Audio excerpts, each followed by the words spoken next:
Pag-usapan po natin itong, dahil MA Pinoy TV ito, so entertainment ang isa sa ating mga topic dito, ay ang mga artistang politiko, lalo na po sa national, di ba yung local, halimbawa chairman or anuman local position, siguro alam problema. Kahit na sino mga artista, kayang-kaya yan. Ang aking po sinasabi ay national position. Ano ba ang national position? From congressman, kahit na sabi nila local, pero national din po ang trabaho niyan eh. Senador, vice president, and president. Pasintabi na po, hindi ko nilalahat. Okay, unahan natin yan. Baka sabihin, nilalahat ko. Hindi po. Kaya lang, tayong mga Pilipino, kayong mga botante, ako, hindi naman tayo nagyayabang. Ako, marunong po akong pumili ng kandidato. Kaya nga hindi ako nananalo ng maraming senador. O minsan presidente talaga, o vice president, talo rin ako dahil talagang mapili ako. Gusto ko yung pagkakatiwalaan, alam kong may kakayanan, may talino, may prinsipyo para sa bayan. Ito pong ginawa ni Senator Robin Padilla, aktor, politician. Kung naniniwala kayo o hindi, yung kanyang ginawa do sa public hearing sa Senado na lumutang yung kanyang kulay na ang dating pro-China, ayaw sa Amerika at ayaw sa mga policy ng gobyerno na ipaglaban ang West Philippine Sea. Ganun po ang dating kasi kinukwestiyon niya yung presensya ng Amerika ay kaalyado natin ng paglipad ng kailang eroplano sa West Philippine Sea. At sinasabi niyang wala daw naman dating ganyan. So kakulangan ng kaalaman, padalit sabi. So, dako tayo sa eleksyon. Tayo po, napakadali ng panahon. Every 3 years, meron tayong eleksyon.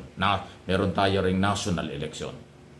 Every 3 years, local election. Then national ay yung every 6 years.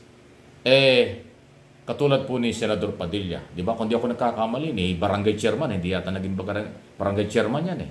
Nung sumama sa unit team, dahil si artista, ginawa pang number 1 senador. Tapos ngayon, ang dami nagsisisi. May panawagan pang resign.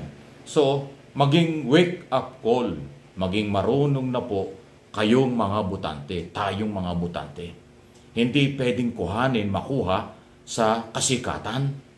Magaling magsalita, kumakanta, sumasayaw, gusto niyo senador na. Wow! Ito ngayon, inuulit ko, hindi ko po nilalahat ang mga artista. Pero itong ginawa po at problema ngayon ni Robin Padilla bilang aktor at politician ay hindi hubiro ito. Hindi ito makakalimutan ng mga botanteng Pilipino dito at sa abroad na naniwala at umasa sa kanyang kakayanan. Yung pala, ganun ang gagawin sa Senado. At saka alam nyo, pag ang pinag-uusapan ay interes ng bansa, kailangan talaga manindigan po ang Pilipino, kapakanan ng Pilipino at kapakanan ng bansa. Kalimutan ang kulay politika. Kung kayo kakampi ng oposisyon, ayaw sa administrasyon, kalimutan nyo. Kung kakampi kayo ng administrasyon, definitely kasama kayo sa ipaglalaban ng administrasyon. Kasi wala namang pangulo o pamahalaan na papayag na makuha ng ibang bansa tulad ng China o kung anumang bansa ng ating mga property. So, dapat po nating malaman yun. Hindi po yung ang ating pong pagboto sa tuwing eleksyon at mailagay kung sinong inyong kandidato, hindi na po yan nawawala, hindi na yan nabubura. Lagi na lang kayo magsisisi pagka sumabit. So para hindi sumabit, araling mabuti. Magtanong kayo sa nakakaintinding kaibigan nyo o mga magulang nyo kung sino ba ang dapat iboto. Tapos bago kayo magdesisyon. Huwag kayong gagaya lang. Ito yung gusto ng kaibigan ko, ito yung gusto ng pamilya ko, ito na rin iboboto ko. Maling-mali po yan. Aralin nyo, may prinsipyo ba ang taang ito? Pagkakatiwalaan ba ito? Kapag teritoryo ng bansa ang nakataya. Yun po yung napakagandang pagsukat. So balikan ko itong Robin Padilla, actor or politician. O anong nangyari ngayon? Na kahit na ang dami nananawagan sa kanya, hindi niya binabawi ang kanyang mga sinabi. Hindi rin siya nagpapakumbaba. Pinapalabas niya, number 1 daw siyang senador, kaya hindi daw matanggap ng mga taong bumapatiko sa kanya. O sinabi pa nga niya, ASP, yung mga bumapatiko sa kanya. Just imagine. Saka nakakita ng ganon. Ang public official, lingkod bayan, pinasusuweldo ng taong bayan. Bago ang sarili, bago kung anong sektor ang pinaglalaban mo, bayan muna. Ito po, binubuli tayo ng China. Inaagawan tayo ng China. Pero ganun ang nadinig ng taong bayan kay aktor, politician, Padilla. O, di ba? Kaya nagsisisi sila. So, ito po yung aking pinanguhugutan kung bakit hindi ko naman kayo tinuturuan o dinidiktahan. Pinapaliwanag ko lang ho na maging marunong kayo sa pagpili ng mga artistang ilalagay. Lutin ko ha, ilalagay sa national position. Sa local, pwede pa. Dahil hindi masyadong sensitibo ang trabaho ng local. Pero sa national, maingat po dapat. Hindi pwede yung, sabi nga nila ng araw, lutang. Hindi pwede yung walang prinsipyo para sa property, para sa bayan. Mahirap po yun, di ba? Ayan, para hindi ho nagkakalituhan. Okay? Samantala, balitang reaction, comment, sige lang po. At balitang sports naman tayo.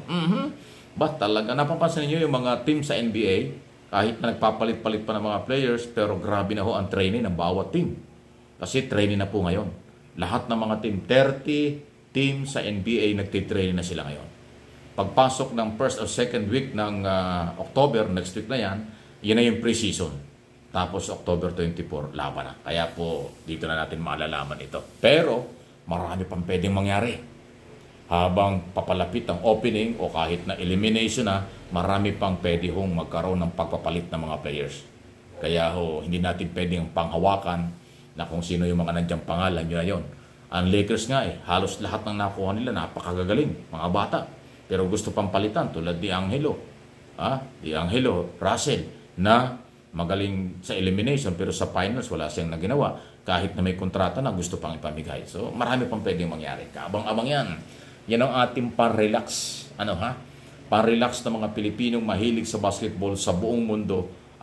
Pan-relax ito mapanood kayo yung mga basketball na talaga mawawala ang antok nyo pag maganda ang laban. Ay, di ba? Pero huwag nyo kakalimutan yung issue dito sa Pilipinas. Issue ng mga Pilipino at ginagawa ng Estado. Okay?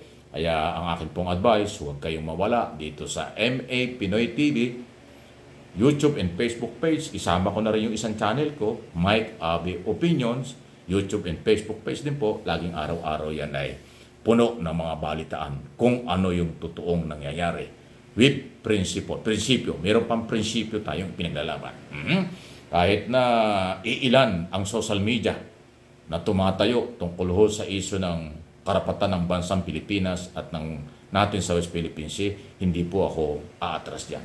Ilalaban natin at yan ang aking maitutulong.